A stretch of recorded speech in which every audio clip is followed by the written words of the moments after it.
entering the campus and finding this building. Okay, never mind. Okay,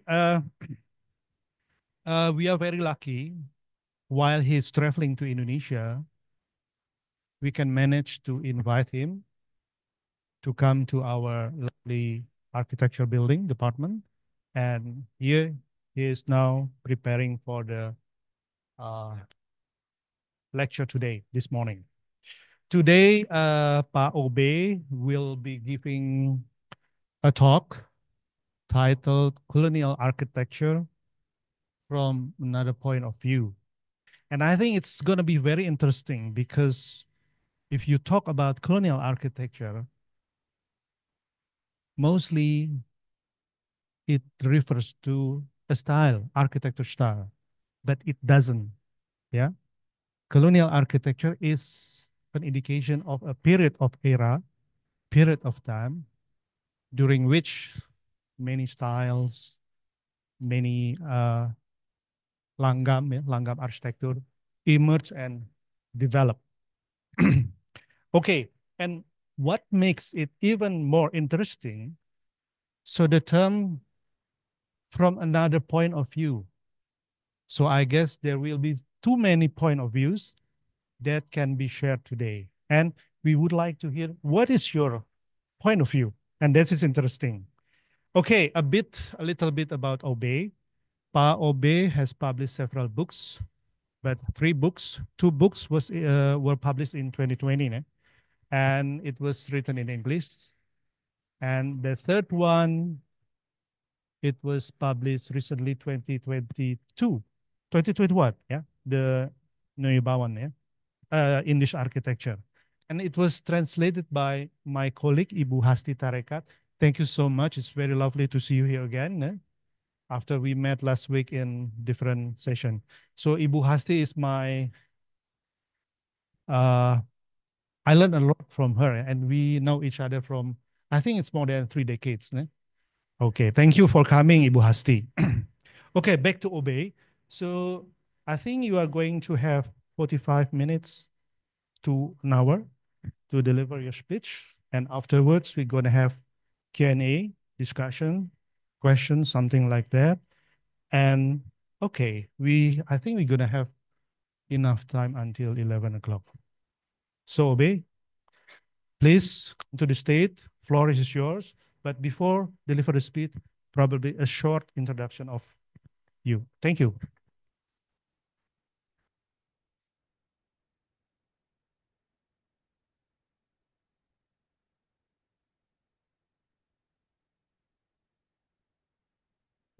For this, or this one is better. This is better, yeah. Okay, thank you. Yeah, good morning, everyone. The first slide here, this one has 2 mistakes. Firstly, I did write colonial with a K. That's typical Dutch instead of a C. It is a different language, the Netherlands and Britain. Secondly, and that is what the professor told me yesterday, there does not exist colonial architecture. So he was right. So that's the reason why I go as quick as possible to the second slide. And I hope it works. Hello. No activity. Yeah, okay. Yes. Thanks for the invitation and being here. And I'm here because I did research on architecture during the colonial period in Indonesia.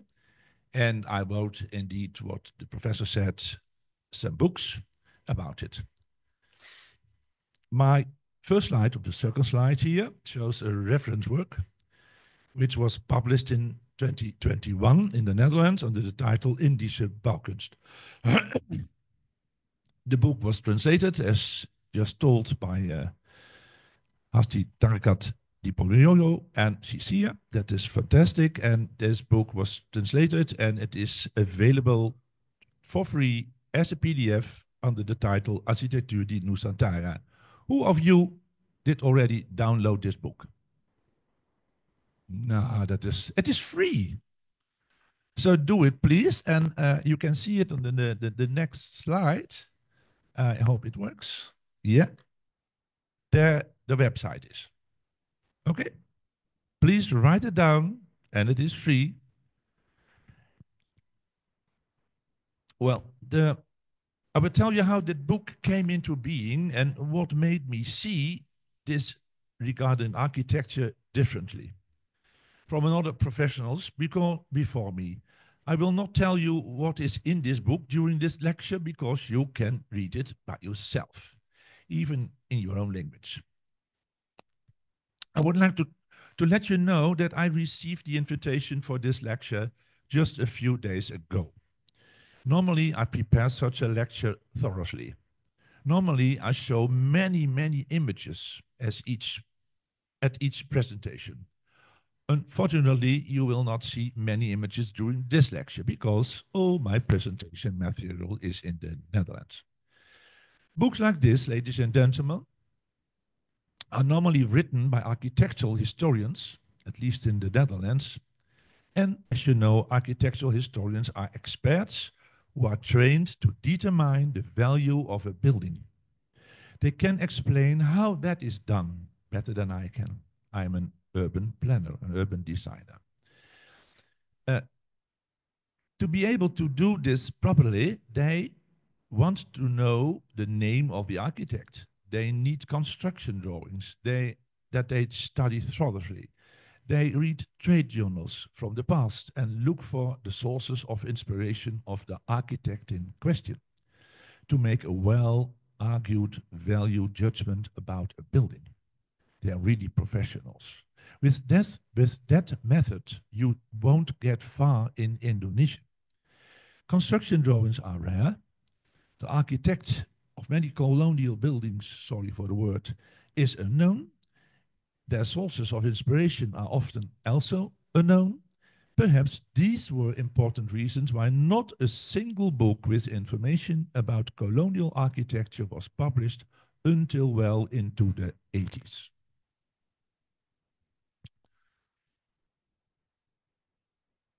Ja, sorry, maar dat gaat niet goed. Next one, please.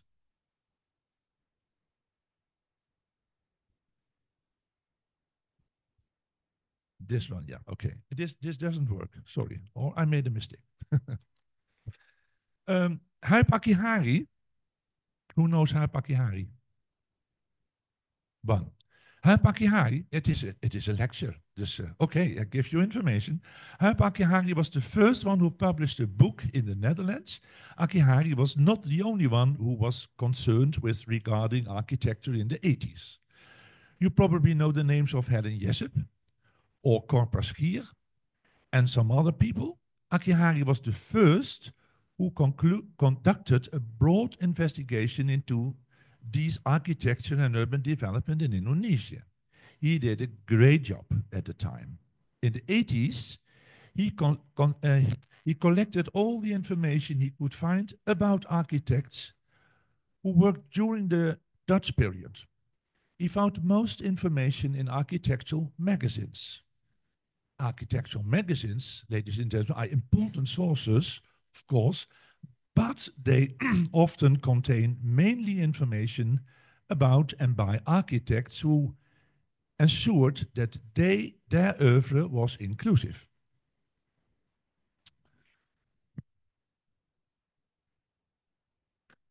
Yes, it works. Architectural historians, ladies and gentlemen, were educated in the Netherlands in the previous century, were strongly influenced by the ideas of the architect H.P. Berlage. Berlage lived from 1856 till 1934. You know his name from a building in Jakarta and the building you see here on the slide from Surabaya. Berlage was very influential in the Netherlands for many years. For Berlage, and now it becomes important because I see many sketches around me from now, but actually the discussion what I'm talking about now is exactly the same one as you have here. For Berlage, architecture, and then it comes, was the grand master of all arts.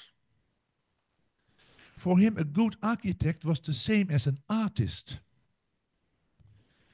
For Berlage, buildings were the same as works of art.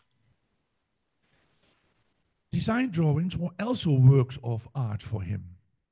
He archived them carefully. Berlage advocated a building style that had nothing to do with architecture from the past. Berlage believed that architecture should develop towards modernism. Doing so, he always paid particular attention to the exterior of a building. New buildings that resembled buildings from the past were wrong. Huib Akihari was also educated in the spirit of Berlage.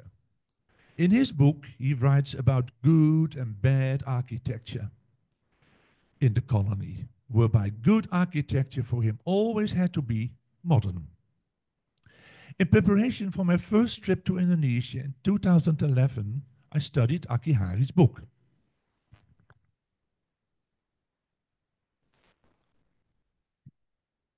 Akihari wrote about an architect who was unknown to me at the time. His name was Eduard Cuypers. He designed countless buildings for this country. Cuypers' architectural office was based in Amsterdam. His partners worked from Batavia, Jakarta. That must have been complicated. There were only ships for communication. There was no radio, there was no telephone, imagine. The most remarkable, and he made many buildings, several projects for Bandung. And the most remarkable is the old building of Bank Indonesia. Cuypers designed it around 1910 in the then current international style. So it was called so. And in his book, Akihari had to come till the conclusion Cuypers' buildings were not modern. The professors from whom he graduated found Cuypers' architecture not important. All of them were followers of Berlage. During my second visit to Indonesia in 2013, I discovered that in the Kota Tua of Jakarta were more than 20 buildings linked on the name of Eduard Cuypers.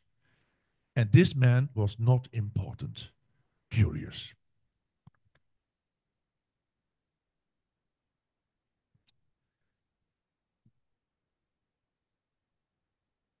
During my visit in Indonesia, I saw most of the buildings that Cuypers designed for the former Javase Bank in spotlights. On this side, you see 4 of them, namely in Yogyakarta, Jakarta, Banda Aceh, and in your Bandung. Surprising, because you won't find this architecture in the Netherlands. The Dutch architectural elite did not find this architecture beautiful for years. And in Indonesia, they put spotlights on it. Humoristic, eh?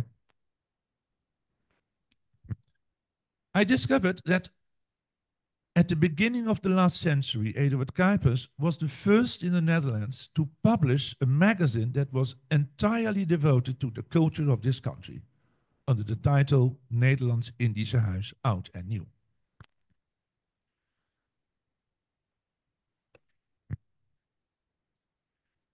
From 1919, the magazine was called Nederlands India Oud en Nieuw. Both richly illustrated magazines showed the readers how beautiful Indonesian arts and crafts were. Cuypers thought that this should be given worldwide recognition. His employees had to read those magazines. Many of them later became famous Amsterdam school architects.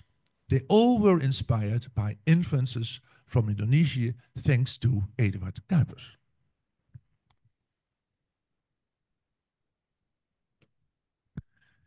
And ladies and gentlemen, what about his architecture? This is also a building designed by Eduard Cuypers and his employees. It is in the Kota Tua in Jakarta. What is not modern about this? I asked Huib Akihari and he smiled and said, yes, that is what we architectural historians thought about Eduard Cuypers at the time.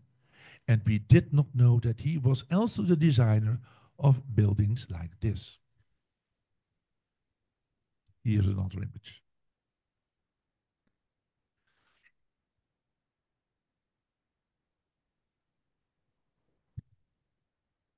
Here you see Eduard Kuipers in 1906 with all his employees around him.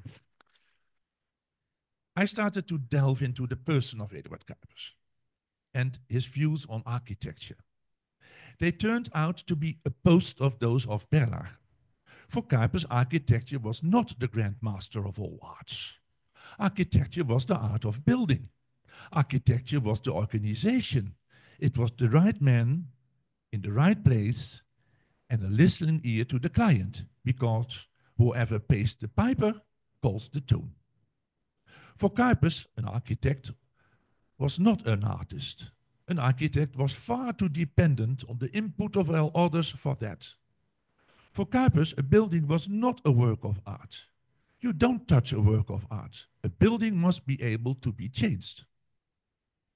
As an architect, Kuipers did not want to be dictated by one architectural style. Kuipers was a cosmopolitan. He was open to all stylistic influences that presented themselves worldwide during his working life.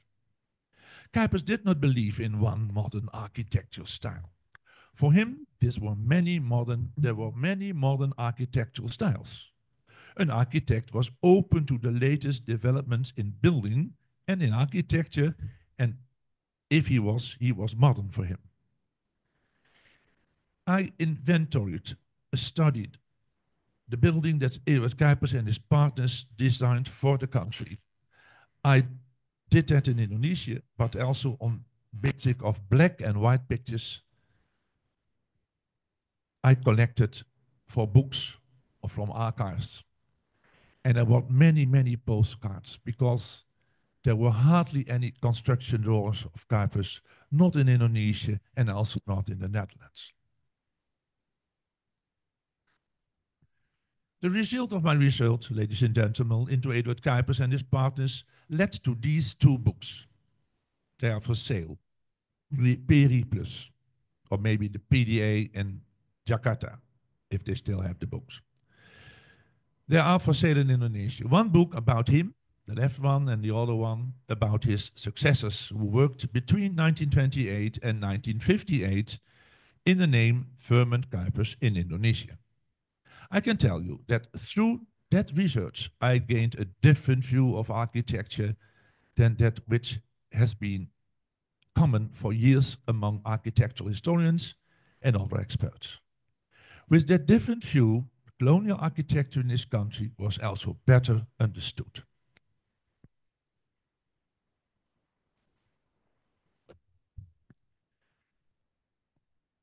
Let me go back to the book that this lecture is about, Architecture di Nusantara. During that research into Eduard Kuipers and his buildings in Indonesia, I came across many other names of architects who worked in pre-war Indonesia. Huib Akihari had already collected many of them. 20 years later, I was able to add countless new names thanks to the Dutch search engine Delphi, which is said to be unique in the world. By filling in the name of an architect and a place name, for example, Bandung, with OA, you get all the newspapers that were published in this country and in the Netherlands with articles that appeared in Bandung about this architect at the time.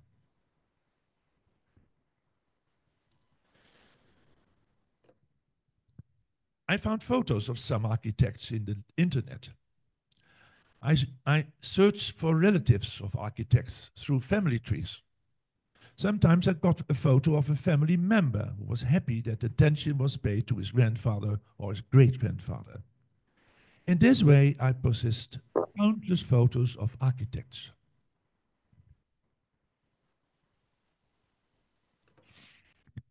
I found in magazines and in books and on postcards hundreds of pictures of buildings they were built here. That became the basic material for Indische Bouwkunst. I decided to make a richly illustrated reference work. But a list of architects, names, and black and white photos taken in the past are not enough.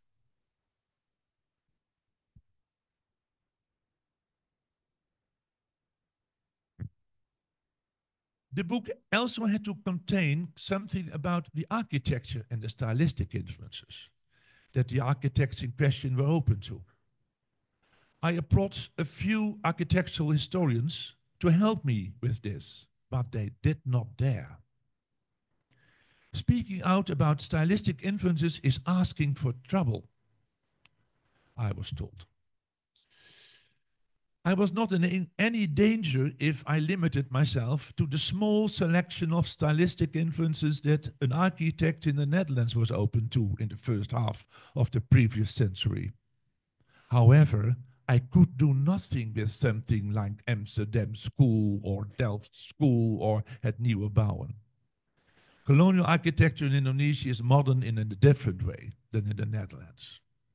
After all, what do you need in the tropics with bricks facades promoted by Berlage around 1900? Or flat roofs and large windows, characteristic for what was called the modern international style from the 30s.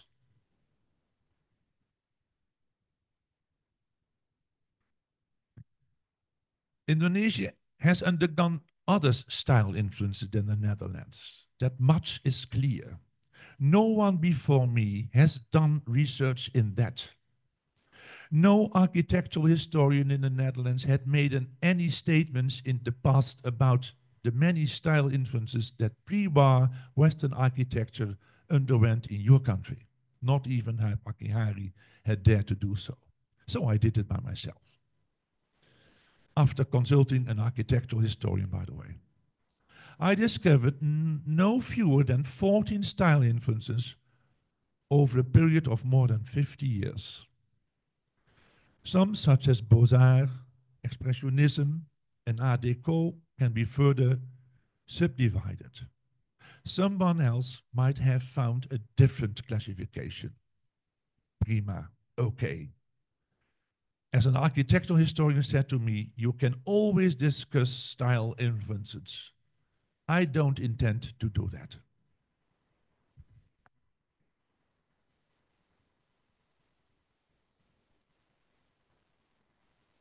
Next one, please. Yeah. And although everything about stylistic influences is better described in this book than I can tell you now, I show you a few stylistic influences without saying much.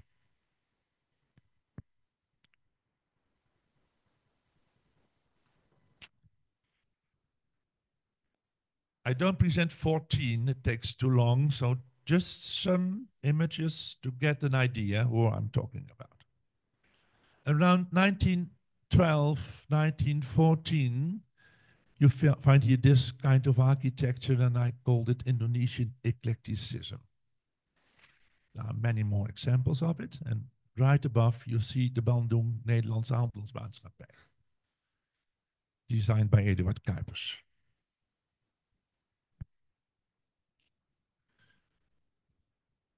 This picture I made yesterday, it's still there on the good condition. You know it, it's on the alone. Let's take another style influences. That's the one, the Beaux-Arts or international classicism, where I was talking about with the former Javase Bank in Bandung.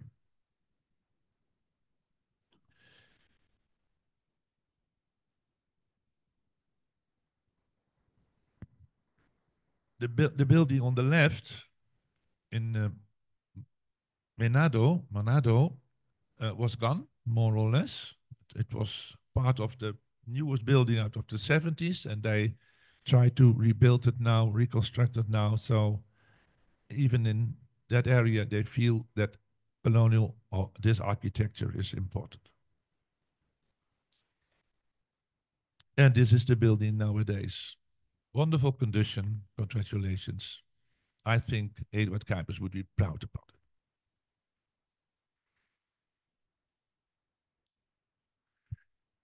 This is all Eduard Cuypers buildings. And I'm not so sure because of Kuipers did not wrote about the reason why he made it in this way. But it is very typical that these buildings are all in former princely cities. Cirebon, Solo, Banda Aceh, Yogyakarta, the world of the sultans. So he said, okay, that is royal. Let's give these buildings a more royal form.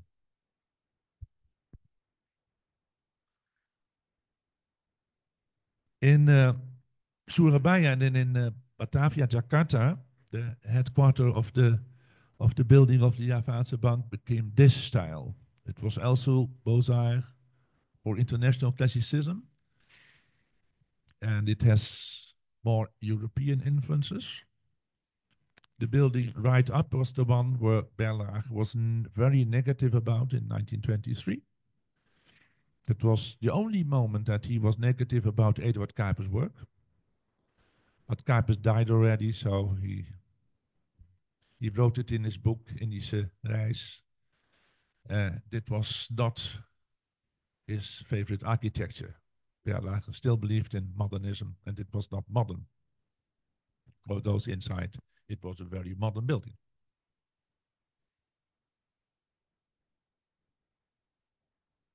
Next one, please. Too much. As a reaction on this architecture, we got here, thanks to Mr. Mooyen, Peter Mooyen, the so-called Netherlands-Indische architecture, the Dutch East Indies style. It is humoristic. I didn't find any building here in Bandung about that. It is more in Batavia, Jakarta, and it was, actually, thanks to Mr. Mooyen, he was a very important person in Jakarta and Batavia. He ordered that this was the favorite style during about 5 or 10 years. Many of them are gone. It is complicated architecture. It is always wet inside. It's always ideal for plants and so on. And most of these buildings are green here in Indonesia. Well, and then you have the Art Deco influences. That is a different. Berlage actually did not accept any other influence. It had to be modern. And Kuipers said, why not? I mean, influences are okay. If you are a modern architect, you use last influences. I see here on the pictures around me all kinds of influences. There's not one style. So it's exactly what it was in the past.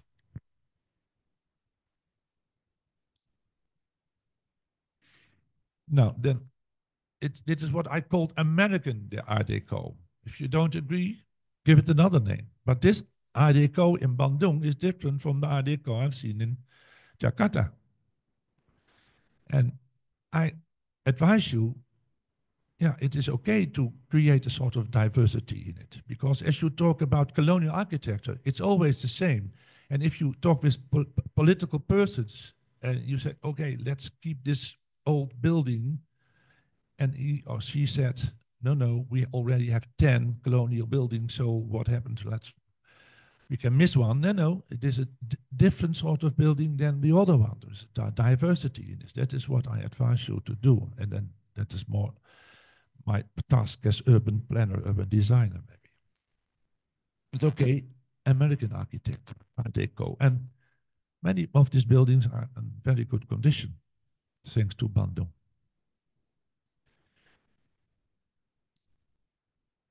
This is an Indonesian Art Deco.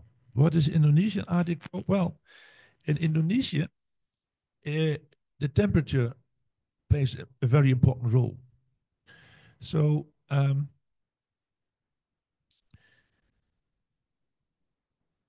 all these buildings did create with attention to the ventilation. Sun, the facades did have it in it against the sun. And yeah, let's go to a building of Eduard Kuipers again. This is the Santa Angela School here in Bandung. So Kuipers made different styles. It depends the period, and it depends what the client wanted. And the sisters Ursuline probably loved this style, and they got it. I mean, why not? Hello, that's my meal. Thank you. One is enough. Sorry, I have to stop now. I have to eat. Okay, but this school is under good condition too. I was in it in 2013 inside. It's perfect. Yeah, and a very, very original is this, what I called this Indonesian expressionism. It's always the roof. The roof was so important in the past. That was the place for the ventilation. And you could make very beautiful sculptural roofs, and many architects did. You know the swimming pool, the former swimming pool of Wolf Schoenmaker in your city, in Ambarava School, and this beautiful church of Van Ooyen in Semarang. It was always the roof who did it. You can never, I never find any uh, examples in other countries. So it has everything to do with this country. And if you don't agree, let me know. Here we are. Okay. Yeah, and then nou ja, your old school, the ITB here in Bandung, well known. I asked an architectural historian what is the name of it? No, that's Indonesian typological. It is typical typological style. Actually, these buildings were inside modern, outside typical Indonesian. And you see this, the building on the right is a building of Kuipers and Helsford Fairmont too. And there were hospitals. And the Van Kapellenstoel still exists in Bandung. Yeah, also. And of course, and it could be a bit more Indonesian typical. Here is the building even inside, nog how it was in the past. Karsten did it a lot, many times. But McLean Pond too. I don't say much about that because it's all written in my book. But okay, and then we have here what I called Indonesian decorative. That is new to me because Gedung Sate, it is very special. It is actually a quite modern building, but also outside it has decorations which belong to this nation. And the town hall in Cirebon has the same. Or the church here in the city of Wolf Schoenmaker with his decorations. Kuipers did it too with the HVA buildings in Surabaya, in Medan. Yeah, this is quite unique as well. And I don't know why I can find any example of it in Bandung. Because if this style is influenced by the ocean steamers. It was in Surabaya, in Batavia, and on the left in Medan there, and they are all gone. Hopeless. Beautiful buildings. Talking about the time that ocean steamers were here very favorite, and planes as well. It's sort of streamy line. And why they're all gone, I don't know. And I don't know why you couldn't find them in Bandung. Maybe too far from the sea. You never know. And then in Holland, the famous Nieuwe Bouwen. The world of the flat roofs, big windows. Het Maya Pite Hotel, left up. the famous villas of Mr. Albers here in the Dago, Jalan Jago. I don't know if they still exist. They do, eh?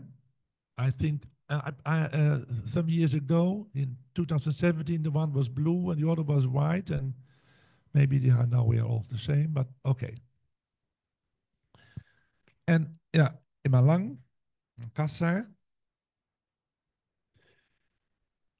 And then this style, yeah.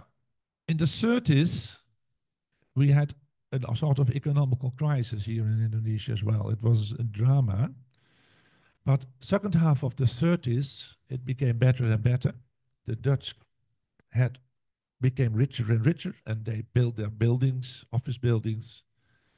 And these are four examples. And of course, the railway station in Jakarta, and the town hall in Madiun. And there are many, many more examples of it, and I call them modern business. And then, very interesting, before the Second World War and after the period, the influence of constructor companies from Holland was important. The Dutch construction companies established themselves in Indonesia, 30s. They started making buildings elements that allow you to build more efficiently on the building site. Pay attention to the exterior.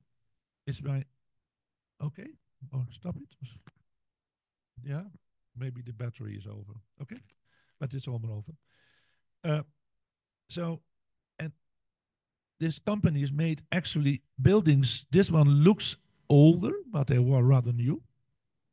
Yeah, and it is all constructed more or less in a factory before the war and after the war. And that the same with these buildings. I mean, the famous buildings of Albers are more or less prepared in a factory with the influence of civil engineers and others. It was not just architecture. And I am quite surprised that these buildings are favorites for the architectural historians in the Netherlands during many, many years. Because these are not my favorites. And I tell you why. Listen, this is the way how they did work. There was no environment for them. There was just, it was their building.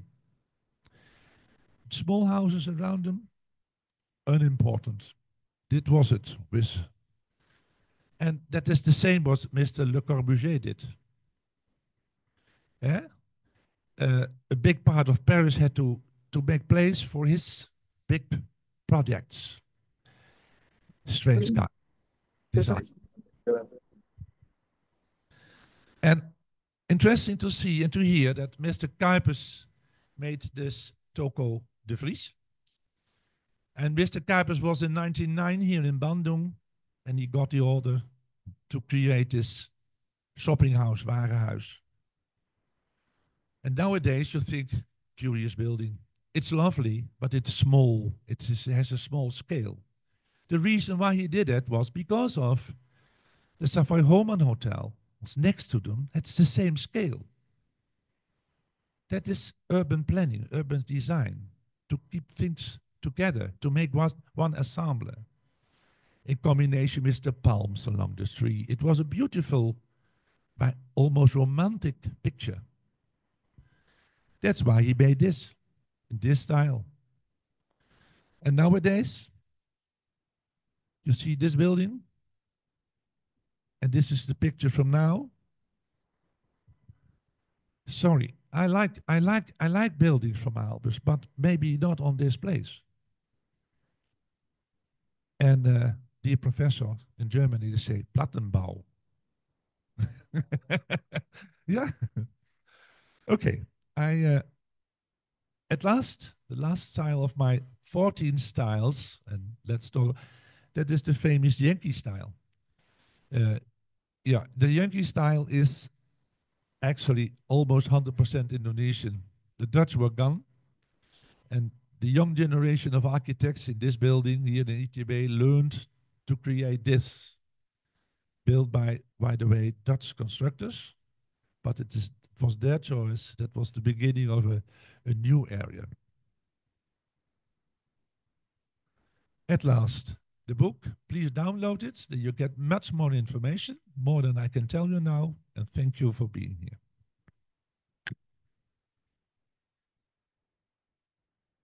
Thank you, Pa Obe. It was very interesting. So I would like to continue with the next session for Q&A. Silakan Bapak Ibu, if there any comment, questions, or whatever you want. Yes, please. Wait. Another one? Anyone? Okay. You are going to ask. Okay, thank you. So you first, and then you come later. Good morning, Mr. Obe. I'm Ara. I'm actually an interior designer student, so I might not be well conversed in architecture.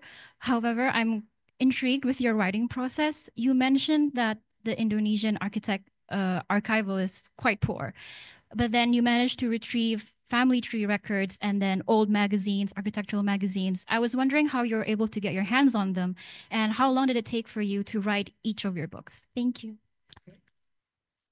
You collect the question first, if you don't mind. Yeah, okay. Okay, yeah. please.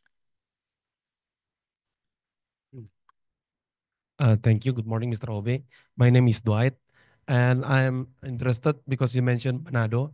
I am originally from Manado, and the old the Javas Bank, the Bank Indonesia building, it's still there. It still exists, although in several years it wasn't used. It was abandoned, and in later years, in recent years there are efforts to restore the building. So the Bank Indonesia, the central bank, moved several times the representative office in Manado. Actually, they moved 3 times. First was in the old building, and then the second building they built another one next to it, and then the last building, the current building now is in the front of the current governor's office. And I already discussed maybe a few months ago with Pawijaya that actually in Manado, uh, old buildings, heritage building was not preserved that well. So I think I'm just responding to your lecture. I think it is fascinating, and when you mentioned Manado, I am honored and humbled that you put an interest in Manado, and especially in that old building. Well, now it is currently I saw it online that uh, it is still newly renovated, newly preserved, but hasn't been used that well for other purposes. Thank you. Well, yeah. What about that? I'm coming to you. What about that? I had the intention to go to Manado to see the building, but the schedule make not possible that. It is a bit busy because there was some people from Manado asked me by email, "Can you help us? We don't have drawings and so on." And I said, "I haven't them too." So you have to improvisation is important. But I've seen indeed the building inside on the picture and then open. The old building was the old building was built in the new one, in the 70s, and there was still anything in it, so they could reconstruct it. Now it is wonderful that they have done it. Is it ready now? Is the building ready now? The Javasa Bank, the old one. It has a roof now. Meanwhile, yeah.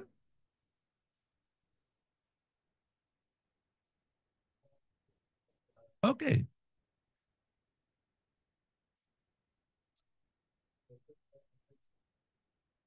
I've given some information about that because at the first they thought that the building was older, 1910, and I said no, it is from 1916. That was what I did read in the Dutch paper thanks to this Delphi program, and they were glad that they knew now it was 1916. Okay, but there was hardly anything. No, it was the First World War. The First World War was an enormous break in architecture because the First World War made that there was no relation between the Netherlands and Indonesia, the colony, anymore by shipping and so on. So that stopped, and from that moment, they did start to make materials, building materials by themselves in this country. Very important. And then you see a changement in architecture as well, thanks to this. And then your question, okay? Then your question, yeah, how long I do write about my books? That is quite difficult to say because I did start my study about Eduard Kuipers after 2011. And my first books about them in Dutch were in 2018. So quite long time. But meanwhile, I collect all the information about all the other architects. And then the translation came from these two books. That was in 2020. And then I said, what shall I do with all the other architects' names and pictures and so on? Now, let's make a book for Indonesia. That was my basic reason because in Holland, people hardly know anything about this. Indonesian is far from them.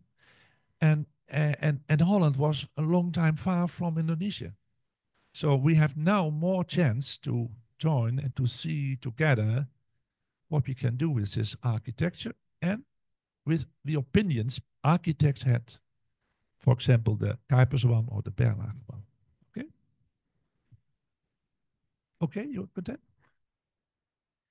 Okay, any other questions? Yeah, satu lagi, ada lagi? Okay, Ibu Indah. So you first and then later Ibu Indah. Please. Yeah, thank you, Mr. Obi. I'm Nita from Architecture Unpar. Yeah, I already thank you for your presentation. I think I got about the whole material in your news book. There are 2 books, right? Yeah, I'm curious about how finally you make kind of categorization. Yeah. They are modern, industrial, traditional. Because when I read your book, I think I need more explanation how finally you can make that kind of categorization. Thank you. We're collecting the questions, Ibu Indah. Thank you very much. Actually, my questions may echo Nita just now. So I just maybe I just want to ask why you choose the term Nusantara rather than perhaps Indonesia or Hindia Belanda, for instance. Difficult questions. Yeah. Silakan Pak Ube. That's because of the new capital. I did it on purpose. Okay?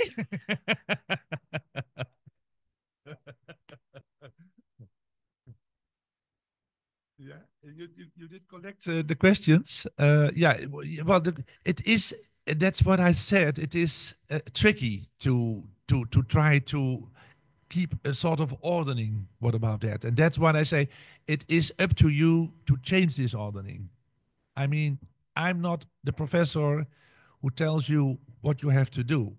If you live in a little village here in Indonesia and you have, let's say, 10 interesting colonial buildings, try to find out the differences in architecture, use my list, and make it something for yourself. That is what I do. And if the politics is not deeply impressed, you say, Mr. Norbruis said it once in Bandung, and maybe that helped. You never know. Okay, yeah. Yeah, and Nusantara, I don't know. Hindi, actually in English, it is the Dutch East Indies. And in the Netherlands, we say India. And yeah, Nusantara is something special for you, I think. So it is a book for you. It is not a book. That's the reason. But maybe Hasti can tell us a bit more about that, Hasti. But was it a good idea to speak about Architecture di Nusantara? We did it together. Help me. So when I translated the book, we had the discussions, and that's You can say it in Bahasa too. yeah, but you don't understand. Nee, that is right. It's very important that you understand. So yeah, it's verifications. We would like to emphasize that this is about Indonesia. About Indonesia. And at the time, I discussed with some colleagues from Indonesia how, because actually the content of this book about in the past when Indonesia was still Hindia Belanda of the Dutch Indies, but also after the independence when Indonesia is Indonesia, how to include all of this.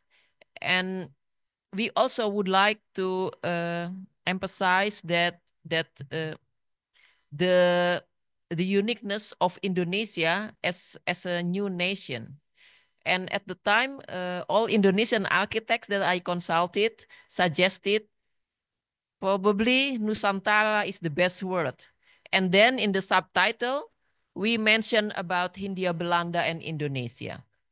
And the same dilemma I also face when about the names of the cities. I don't know how specific you pay attention, but it depends on which year the building was designed or built. So you can find Batavia, you can find Jakarta with DJ, or yeah. So that's very challenging at the time, and we had some discussions whether we would like to put it everything in new spelling, Indonesia EYD, or we keep it. But to respect the history and also to make the user easier to understand the periodicity, we keep the name of the cities according to the year of the situation at the time. Yeah, did you notice about it or not? Yes? Oh, good. So it works. Yeah, thank you, Buhasti. We can still open questions. No? Erwin Lim. Yeah, okay. So, thank you. Yeah, thank you, Mr. Obe. I am Erwin. I'm structural engineer myself. I noticed that so I care more about the construction and the materials they used. I noticed that most of the buildings, they are maybe 1 story, 2 story, they are using masonry. And maybe sometimes without reinforcement, steel reinforcement. But I saw like something like Save Homan Hotel, it's 4 story. So I doubt it's just pure masonry. So there must be some steel. So my question is that during your research, how were the Dutch architects trained in structural design or in constructions? Do they follow specific schools or how? Thank you. okay. Next question. Okay, thank you. My name is Amelia. Actually, my major is urban design, and now I'm currently in my research about identity of a city. I just want to ask about I have read that colonial building is shaping the identity of a city, and you have mentioned about that urban designers. It was the urban designers' duties to keep the building in harmony with the new building and the past building. So, but as an urban designer, I have learned that mostly the colonial building are located in commercial area or high intensity area. So we cannot make a the change is very challenging for us because this our kind of challenge in maintaining the identity of environment that was shaped by the colonial building. So what's your suggestion about that? Thank you. Okay, most historic buildings. Okay, most historic buildings are located in certain location in prime locations, yeah, and sometimes it is not easy to make some additional new buildings or infill building in that area. Any suggestion about this as urban designer? Thank you. It is a very good question because urban designing in Indonesia was, in my opinion, freedom. They did it. Er waren rooimeesters. Rooimeesters, you know, that were the people who keep under control that all the buildings came in one line. They made in Batavia, Jakarta, the whole just lines, the building were here, and that's what you see in many other cities. The Rooimeester. There were no urban designers, urban planners. Urban planning is actually in the Netherlands in the 50s did it start with urban planning. Architects did it. Architects were the people who had personal ideas about urban planning. Indeed, Mr. Kuipers did the same. Mr. Kuipers, his first work in the Netherlands was built in the 80s in the 19th century. He did start as a young architect. He was 22 and he filled in the old downtown city of Amsterdam buildings in an architectural style which more or less like the old styles in the city. It was neo-Renaissance, neo enzovoort. Now, because the reason was we have to create something with a good fill in the old structure. And that's what I said about the Toko de Vries more or less too.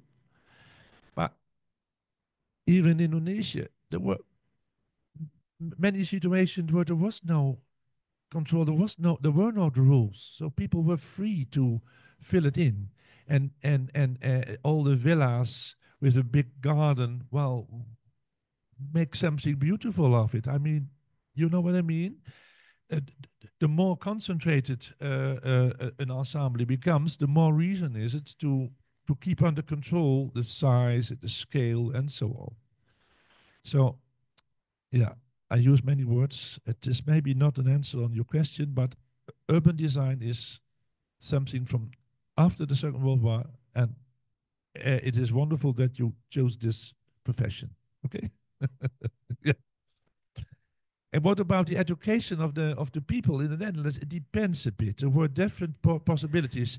There was in the Netherlands the Delft University. It was just as the ITB in Bandung, a bit older, but that was the way.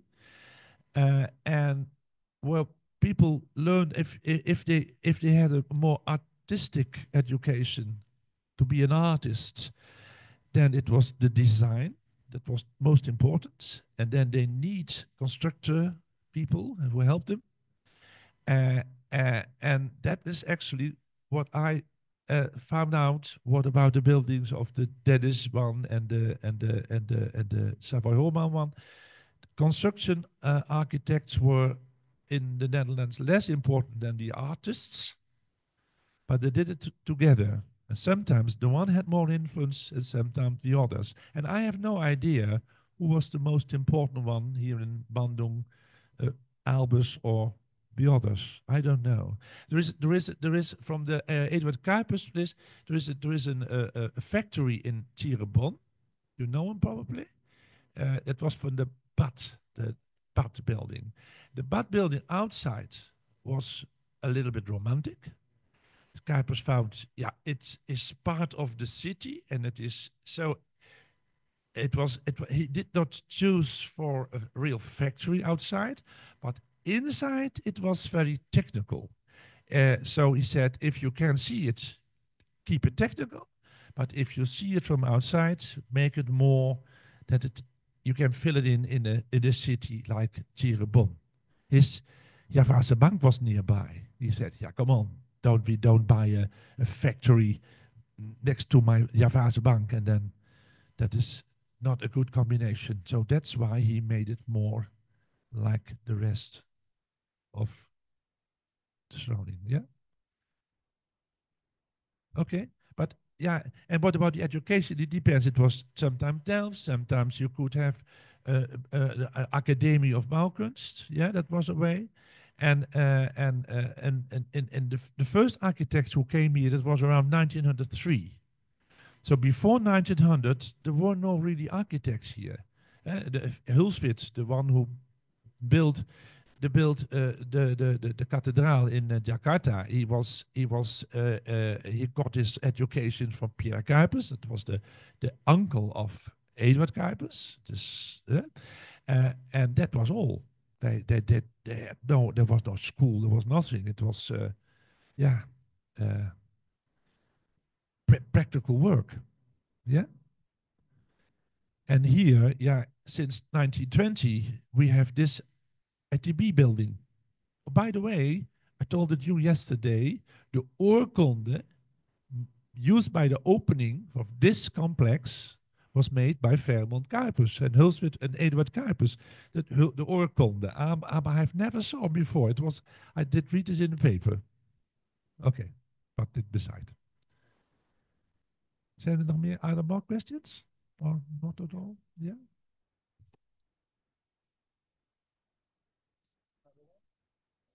Okay.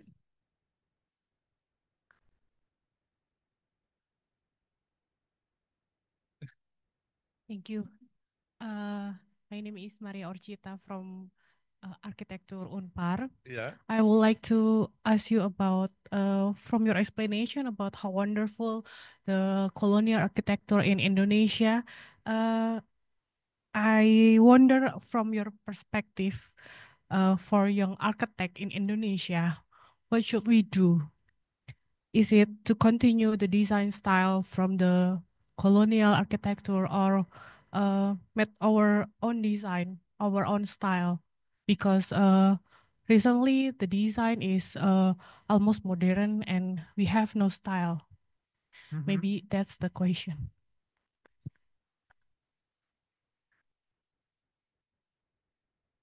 Hello, good morning. My name is Maya. I'm an architect and researcher, and I have a question that I'm going to read for you. There are many industrial sites, groups of buildings within them, so which are usually linked to the train tracks and transport systems. So, do you know who are the architects or the builders, and can this be another style or category for your study? That's my question. Thank you. Last question has something to do with infrastructure and legal stations? Yeah. Okay. What about the last question? I don't. I know something about the railway stations and so on, and most of all the company ordered had one person who made this all, and we have in Holland somebody, Ballegooier, he wrote about it, the style. Sometimes, so in Cirebon, it was Mr. Mooyen who did it, and you saw the railway station in Jakarta built by Gijsels. But that's all I know. And in my book, as soon as all my discoveries about that are written in my book, but that's all. So maybe there are many more architects working for companies, but I couldn't find more information about that. That is my answer on you. And what about the architecture of what? Yeah, your question has something to do with the architecture. Do we need a sort of national architecture or more international? That is more or less the question. It was interesting to see, but it was even the company Fairmont Kuipers had to design a Javase bank. Bank Indonesia was not the owner from that moment, and I'm talking now about 1950 or 1949 in Maluku, and that building was Indonesian.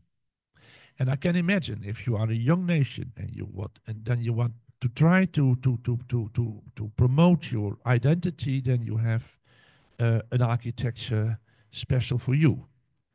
Later on, the big extensions of Jakarta were all international. All the buildings there are international. And nowadays, sometimes I think, well, it is a good building, but it was a very good building in Singapore too, or in New York. You know what I mean?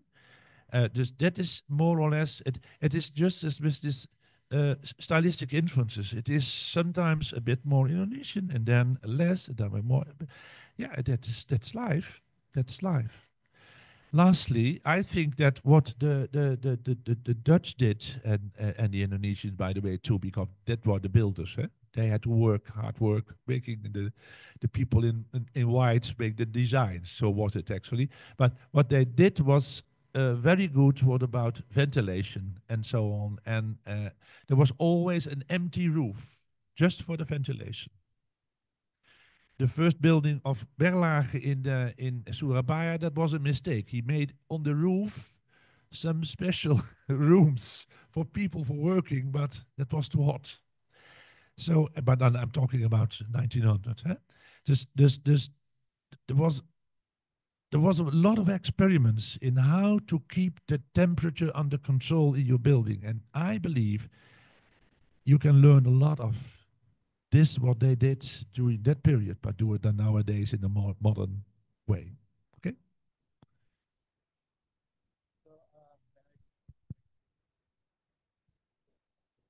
So thank you, Obe. But I think we have something from the audience, the online audience. Yeah. Okay. Can you show the questions, or can you read the questions? If you're able to find the questions, there is one question from online. So. Yeah.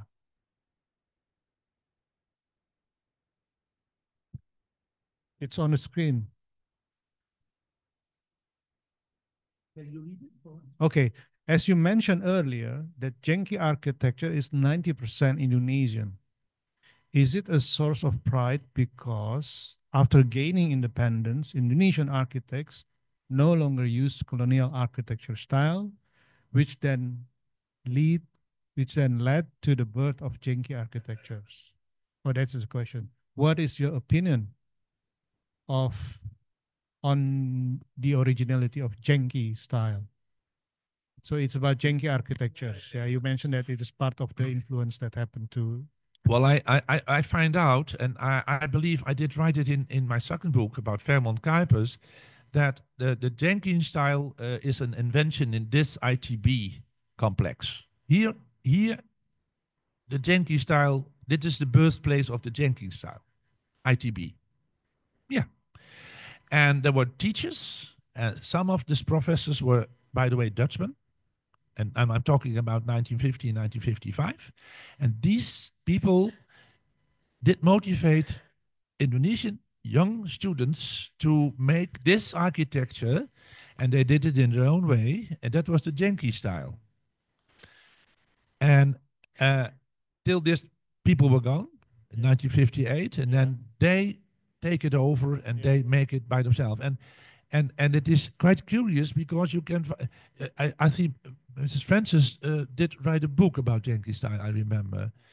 I find some buildings made in Bandung by the Fairmont Kuipers company, and I have no idea if they still exist or whatever. So I sent one of you these pictures, and maybe you can find it out.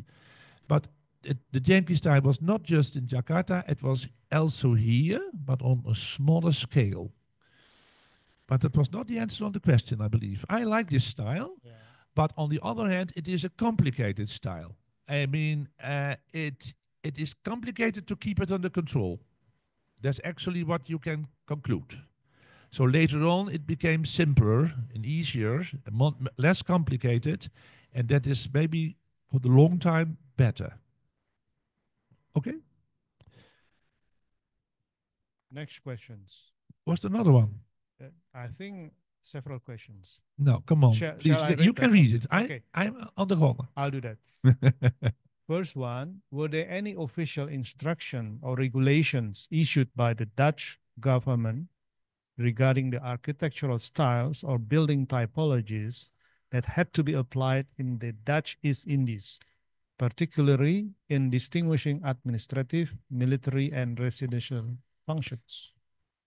That's the first question. Well, yeah, this is a very interesting question. Yeah. I did not find anything about that, with exception of what happened in Batavia, Jakarta. Mr. Berlage, here is Mr. Berlage once again. He is the inventor of what we call the Schoonheidscommissie. The Schoonheidscommissie in the Netherlands was a commission, and this commission controlled if the design was okay. It was a commission which advised, they were advisors of politics in every city. And they are still there. We call it now Welstandcommissie. These people control if the building is okay. And Berlage was one of the first who did invent it because of he wants more quality, more an idealistic style, and so on.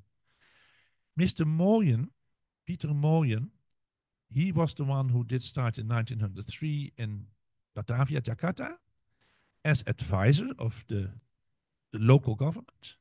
And he said, let's have a sort of commission like this here in Batavia as well.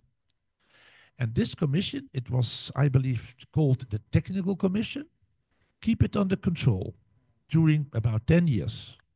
And this Dutch indie style was typical something during that period in Jakarta. After that, I did not read anything about commissions like that. So maybe it was over and it was more free than in the Netherlands. Is that an answer on the question? Yeah, I don't know.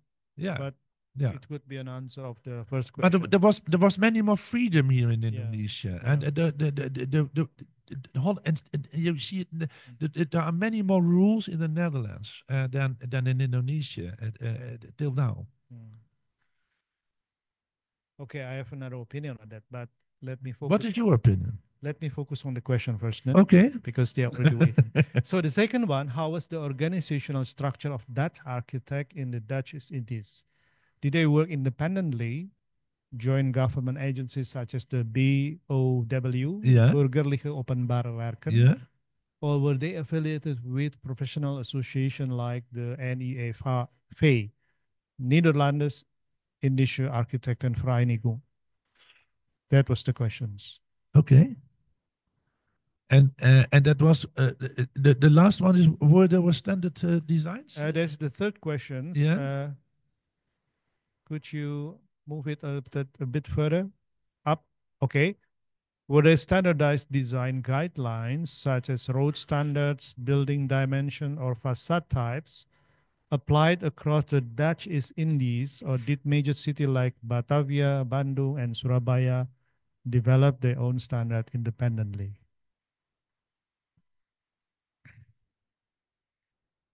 I don't know. There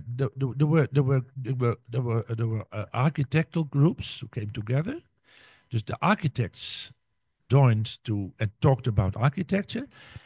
But I'm not so sure if there was a good connection between Bandung and Jakarta and how to go on with architecture and so on. I'm not so sure if that was true.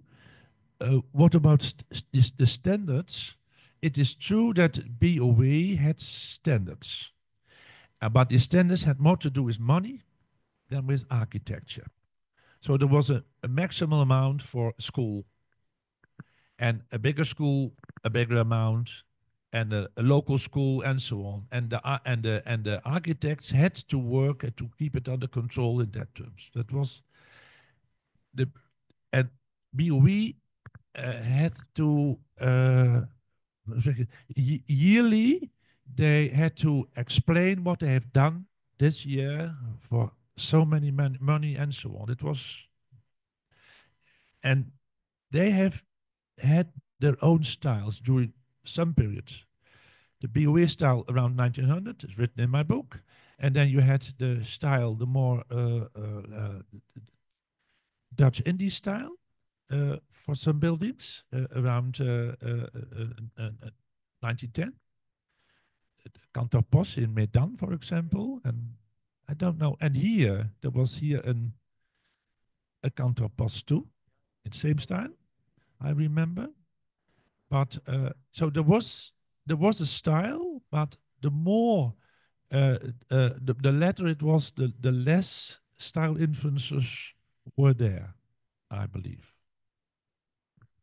Yeah, but I think the third question is all about in the realm of urban design of urban planning. And I know Thomas Nix. Yeah. He did also a special research on he did on urban planning. No? Yeah. I think it was a dissertation at the TU Delft. No? Yeah. Probably you can. Yeah, he promoted in TU Delft, but that was in the 50s. Yeah, it was in the 50s. It was in the 50s.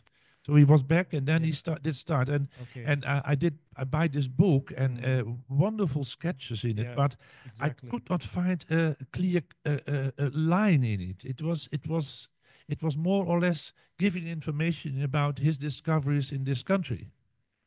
So that's my opinion about the book. But it was a wonderful, richly illustrated book indeed. Yeah. And Thomas Carsten also was an urban planner. He was more an urban planner, in my opinion, than an architect. He gave advices to governmental and organizations. Yeah, yeah. To several cities, I think. Yeah. Several cities. Yeah. So, but I'm not really sure. Is that the one that he asked, the standardized design in the realm of architecture, or even in the realm of urban design? I'm not sure. Yeah. No, neither I am. Yeah. Yeah. Okay. Okay. Okay, friends, colleague, and students. Any more questions? Is there any more from the online? Finito, yeah? Okay. Okay, finito. And then from the audience here, I would like to know whether any more questions. Pak Erwin, satisfied? Yeah. Okay, Ibu Hasti, something to add? Ibu Erika and our lovely students. Zahra, we can help you asking questions if you want. Okay.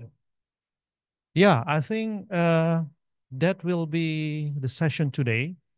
And we would like to thank you, Pak Obe, for coming. I know that you are very busy, you have a very tight schedule, but it is wonderful. I was informed by Hasti actually. Exactly a week ago, I got a message from her that Pak Obe is traveling to Bandung. Probably you can, yeah, modify his schedule. Okay, you are. Yeah, it happens sometime in life. Yeah. Okay. Okay. Yeah, thank you so much for attending this lecture. I know Monday is always busy and some of you probably have another schedule, but do really appreciate for your coming and do hope also that you are enjoying the session this morning. Thank you so much and please applause for. So this is okay. We're gonna have a group photo then, as usual. Yeah. Sini aja. Okay. Bapak, Pak Wei, please.